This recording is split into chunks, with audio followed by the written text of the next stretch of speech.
2015 में film Baahubali the beginning आई और इसके लगभग 2 साल बाद सन 2017 में फिल्म बाहुबली 2 द कंक्लूजन आई। तब उस समय इन दोनों ही फिल्मों में काम करने के बाद प्रभास केवल तेलुगु सिनेमा ही नहीं बल्कि इंडिया के नंबर 1 एक्टर्स में गिने जाने लगे थे। और इसके बाद तो प्रभास के सामने बड़े बड़े फिल्म मेकर्स की लाइनें लग गईं जो करोड़ों रुपए लगाकर भी प्रभास को अपनी फिल्म में लेना चाहते थे।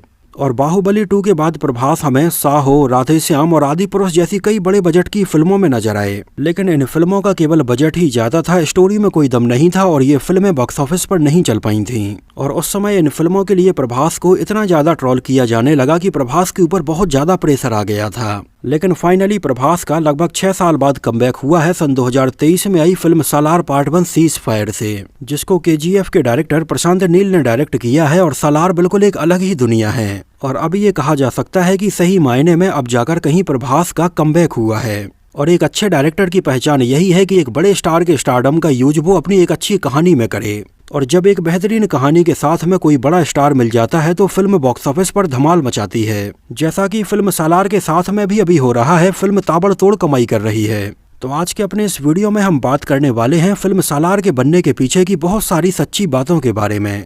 कैसे फिल्म सालार के एक्साइटमेंट में प्रभास के एक डाई हार्ड फैन ने अपनी जान गंवा दी, कैसे प्रशांत नील के दिमाग में ये बिल्कुल ही अलग वर्ल्ड क्रिएट करने का आइडिया आया, क्यों उन्होंने अपनी इतनी ब्लॉकबस्टर फिल्म KGF से इसको कनेक्ट नहीं किया, जिसके बारे में लोग फिल्म सालार के अनाउंसमेंट होने के बाद से ही उम्मीदें लगाकर बैठे हुए थे। लेकिन अगर प्रशांत नील को केवल और केवल पैसे बस कमाने होते तो वो कहीं ना कहीं से KGF को सालार से लिंक कर ही देते।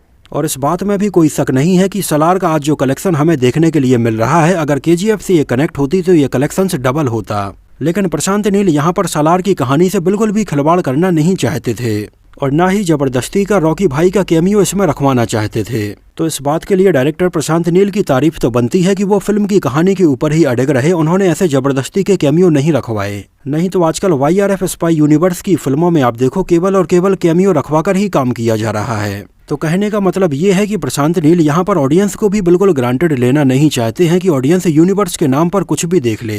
उनका केवल और केवल एक ही मकसद है कि अगर ऑडियंस पैसे खर्च करके फिल्म सिनेमा घरों में देखने के लिए आती है तो वैसी वो वैल्यू उन्हें प्रोवाइड करें, वैसी कहानी, वैसा ड्रामा और वैसी दुनिया लोगों को दिखाएं कि लोगों को लगे कि उनकी टिकट के पैसे वसूल हुए हैं। एक्चुअली फिल्म सालार के बारे में प्रशांत नील का ये कहना था कि उन्होंने KGF बनाने के पहले ही फिल्म सालार की एक बेसिक स्टोरी लाइन लिख ली थी कि आखिर सालार में दिखाया जाने वाला ये खानसार कैसा होगा, यहाँ पर दो दोस्तों के बीच में ऐसा क्या हुआ होगा कि कभी एक दूसरे के लिए जान निछावर करने वाले ये दोस्त आगे चलकर एक दूसरे के दुश्मन बन जाते हैं। तो प्रशांत नील ने यश के साथ में KGF स्टार्ट करने के पहले ही इसकी ये बेसिक स्टोरी लिख ली थी। एक्चुअली उस समय हुआ ये था कि प्रशांत नील ने अपने कैरियर की पहली फिल्म बनाई थी अपने जीजा के साथ में सन 2014 में उग्रम के नाम से। इसमें प्रशांत नील के जीजा श्री मुरली हमें लीड एक्टर के तौर पर नजर आए थे और उसको प्रशांत नील के भाई ने प्रोड्यूस किया था। तो उनकी फिल्म उग्रम में भी कुछ ऐसे ही दो दोस्तों की कहानी थी जो पहले दोस्त होते हैं लेकिन आगे चलकर दुश्मन बन जाते हैं। तो फिल्म उग्रम प्रशांत नील के दिल के बहुत ज्यादा ही करीब थी।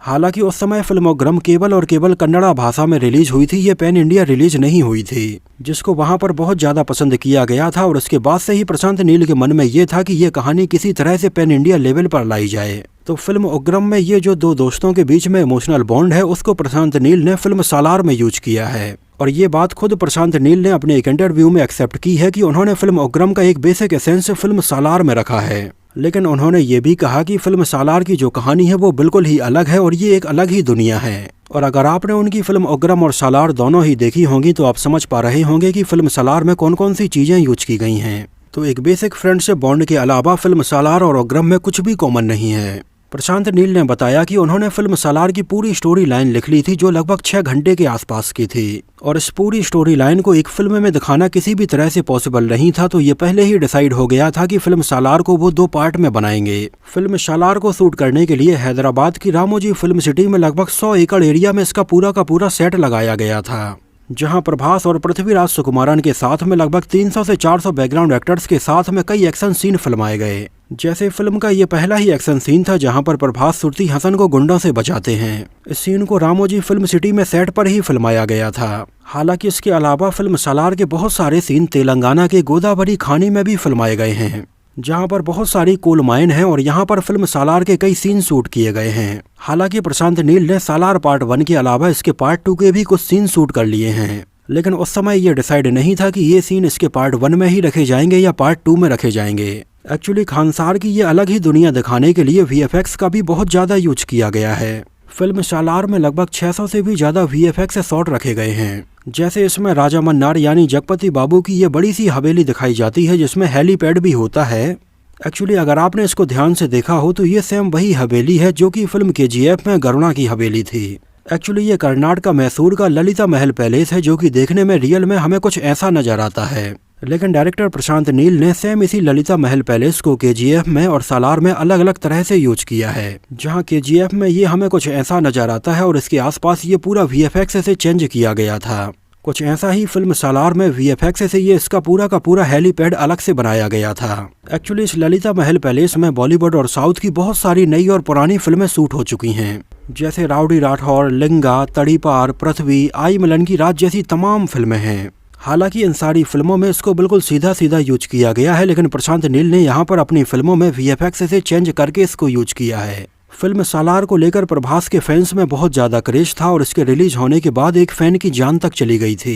एक्चुअली साउथ में अक्सर ये हर बड़े एक्टर की फिल्म के रिलीज के टाइम पर होता है कि उनके फैंस बहुत ज्यादा एक्साइटेड होते हैं, सड़क पर अपने फैंस के सपोर्ट में रैली निकालते हैं, बड़े बड़े कटआउट लगाते हैं, बैनर लगाते हैं और दूध से नहलाते हैं। और तेलुगु, तमिल, कन्नड़ा और मलयालम इन स्टेट्स में जिस तरह से फिल्मों का सेलिब्रेशन किया जाता है वैसा कहीं और पर नहीं होता है। तो प्रभास की फिल्म सालार के रिलीज होने के मौके पर भी उनके बहुत सारे फैंस ऐसे ही एक्साइटेड थे और प्रभास के फैंस श्री सत्य साई जिले के धर्मावरम में रंगा थिएटर में इसका सेलिब्रेशन कर रहे थे और वहां पर प्रभास का एक डाई हार्ड फैन बड़े जोश के साथ में फिल्म सालार का बैनर लगाने के लिए लोहे की एक रॉड के ऊपर चढ़ा। फैंस के बीच में एक्साइटमेंट बहुत ज्यादा था, नीचे तालियां बजाई जा रही थी, शोर शराबा हो रहा था और फूल बरसाए जा रहे थे। लेकिन अचानक से हुआ ये कि प्रभास का फैन जैसे ही ये बैनर लगाने के लिए उस आयरन की रॉड के ऊपर चढ़ा और इसके थोड़ी ही ऊपर लाइट के वायर भी निकले थे और ये आयरन रॉड जैसे ही लाइट के वायर से टकराई तो उसको बड़े जोर से करंट लगा और वो ऑन द स्पॉट नीचे गिरा और उसने वहीं पर दम तोड़ दिया। ये बड़ा ही दर्दनाक हादसा था और इतना खुशी का माहौल पूरा का पूरा गम में बदल गया और ये देखने के बाद वहां पर मौजूद प्रभास के सारे फैंस बिल्कुल शॉक्ड हो गए और जिसकी मृत्यु हुई उसके घर वाले भी वहां पर आ गए, जहां उनका रो रो कर बुरा हाल हो रहा था और इसके लिए उन्होंने वहां पर इतने नीचे से गुजर रहे लाइट के तारों को जिम्मेदार ठहराया, लेकिन इसके ऊपर आगे कोई कार्यवाही नहीं हुई। इसके अलावा जिस समय फिल्म सालार की शूटिंग गोदावरी खानी में हो रही थी उस समय भी एक खतरनाक हादसा हुआ था। हुआ ये था कि फिल्म की शूटिंग कंप्लीट हो जाने के बाद इसके क्रू मेंबर्स एक वैन में बैठकर शूटिंग लोकेशन से अपने होटल जा रहे थे, लेकिन वहां पर एक सड़क दुर्घटना हुई और इस वैन में मौजूद 6 से 7 लोगों को चोटें आईं, जहां तुरंत हॉस्पिटल में सही समय पर उन्हें ले जाया गया और 1-2 दिन तक उनका इलाज चला और वो सही हो गए और फिल्म की शूटिंग दोबारा से हो पाई। तो प्रभास की फिल्म सालार के सेट पर यह हादसा हुआ था और उनकी पिछली फिल्म आदिपुरुष के सेट पर जब इसकी शूटिंग चल रही थी तो वहां पर इसके सेट में आग लग गई थी। इसके अलावा जब प्रभास के साथ में फिल्म सालार का एक एक्शन सीन शूट किया जा रहा था तब उस एक्शन सीन के दौरान प्रभास को चोट लग गई और उनकी सर्जरी करवाने के लिए उन्हें तुरंत स्पेन जाना पड़ा, जिसकी वजह से उस समय फिल्म सालार की शूटिंग कुछ दिनों के लिए रोकनी पड़ी थी। प्रशांत नील ने अपने एक इंटरव्यू में बताया कि इसमें लीड एक्टर के तौर पर प्रभास ही पहली पसंद थे और इसमें प्रभास के दोस्त के तौर पर पृथ्वीराज सुकुमारन भी उनकी पहली और आखिरी पसंद थे। एक्चुअली पृथ्वीराज सुकुमारन ने अपने कैरियर में लगभग 100 से भी ज्यादा मलयालम फिल्मों में काम किया है, लेकिन फिल्म सालार पृथ्वीराज के कैरियर की दूसरी तेलुगु फिल्म थी। इसके पहले वो हमें सन 2010 में तेलुगु फिल्म पुलिस में बस नजर आए थे और फिलहाल वो अभी अक्षय कुमार और टाइगर श्रॉफ की फिल्म बड़े मियाँ छोटे मियाँ की शूटिंग कर रहे हैं और उसमें भी वो हमें नजर आने वाले हैं। इसके अलावा प्रशांत नील ने फिल्म सालार में कोई भी आइटम नंबर या जबरदस्ती का रोमांटिक ट्रैक ऐड नहीं किया और इसमें हमें प्रभास के साथ में श्रुति हसन नजर आई हैं, जिन्होंने इस फिल्म के लिए लगभग 8 करोड़ रुपए की फीस ली है। इसमें हमें प्रभास, पृथ्वीराज सुकुमारन और श्रुति हसन के अलावा जगपति बाबू, बॉबी सिम्हा, टीनू आनंद, ईश्वरी राव, श्रेया रेड्डी, रामचंद्र राजू और देवराज हमें इम्पोर्टेंट रोल्स में नजर आए हैं। फिल्म सालार के कई सीन इटली के माटेरा में, नेपल्स में, रोम में और बुडापेस्ट में भी फिल्माए गए हैं, लेकिन ये सारे सीन हमें इसके पार्ट 1 में तो देखने के लिए नहीं मिले हैं, शायद इसके पार्ट 2 में हमें देखने के लिए मिले हैं। इसके अलावा इसके पार्ट 2 के लिए कुछ एक्शन सीन भी प्रशांत नील ने ऑलरेडी शूट कर लिए हैं, जैसे कि इसका एक लगभग 20 मिनट का एक्शन सीक्वेंस पूरा का पूरा समुद्र के बीचों बीच फिल्माया गया है, जिसको शूट करने में लगभग 10 करोड़ रुपए का खर्च आया था और ये हमें इसके पार्ट 1 में तो देखने के लिए नहीं मिला है, तो पार्ट 2 में जरूर देखने के लिए मिलेगा। इसके अलावा इसका एक और बड़ा एक्शन सीन फिल्माया गया है जिसमें लगभग 750 से भी ज्यादा ट्रक, बस और टैंक का यूज किया गया है और ये एक्शन सीन प्रोबेबली फिल्म सालार पार्ट 2 का क्लाइमैक्स सीन होगा। तो सालार के इन सारे सीन्स को फिल्माने के लिए प्रभास ने लगभग 114 दिनों तक शूटिंग की है। तो इस तरह से कहा जा सकता है कि प्रशांत नील के पास में इसके पार्ट 2 की कहानी ऑलरेडी रेडी है और इसके कुछ सीन भी उन्होंने फिल्मा लिए हैं। लेकिन सालार के पार्ट 2 की शूटिंग अभी शुरू नहीं होगी। एक्चुअली फिल्म सालार के बाद प्रभास की अगली फिल्म आएगी कल की 2898 AD और इसके बाद उनकी कबीर सिंह और एनिमल के डायरेक्टर संदीप रेड्डी वांगा के साथ में फिल्म स्पिरिट आएगी। और इस बीच प्रशांत नील भी जूनियर NTR के साथ में एक फिल्म बनाएंगे और इसके बाद तब जाकर कहीं सालार 2 की शूटिंग शुरू होगी। तो मिनिमम आप ये मानकर चलो कि फिल्म सालार का अगला पार्ट हमें 2026 के आखिरी तक देखने के लिए मिलेगा। फिल्म सालार पार्ट 1 का बजट रखा गया है लगभग 270 करोड़ रुपए और ये अपने लगभग 13 दिनों में ही इंडिया में 374 करोड़ रुपए का नेट इंडिया कलेक्शन कर चुकी है और वर्ल्ड वाइड में लगभग 600 करोड़ के आंकड़े को टच कर चुकी है। हालांकि फिल्म सालार को लेकर इतना ज्यादा क्रेज था कि फिल्म रिलीज होने के पहले ही इसका पूरा बजट रिकवर हो गया था, जहां इसके सैटेलाइट राइट्स, डिजिटल राइट्स और ऑडियो राइट्स ही लगभग 350 करोड़ रुपए में बिक गए थे। फिल्म सालार 2023 में सबसे ज्यादा कमाई करने वाली तेलुगु फिल्म बनी हुई है और इसमें काम करने वाले टेक्नीशियंस पूरे के पूरे KGF वाले ही हैं, चाहे म्यूजिक कंपोजर रवि बसरूर हों या फिर सिनेमेटोग्राफर भुवन गौड़ा हों। होमबले फिल्म्स ने इसको प्रोड्यूस किया है और ये शाहरुख खान और राजकुमार हिरानी की फिल्म डंकी के साथ में क्लैश हुई है।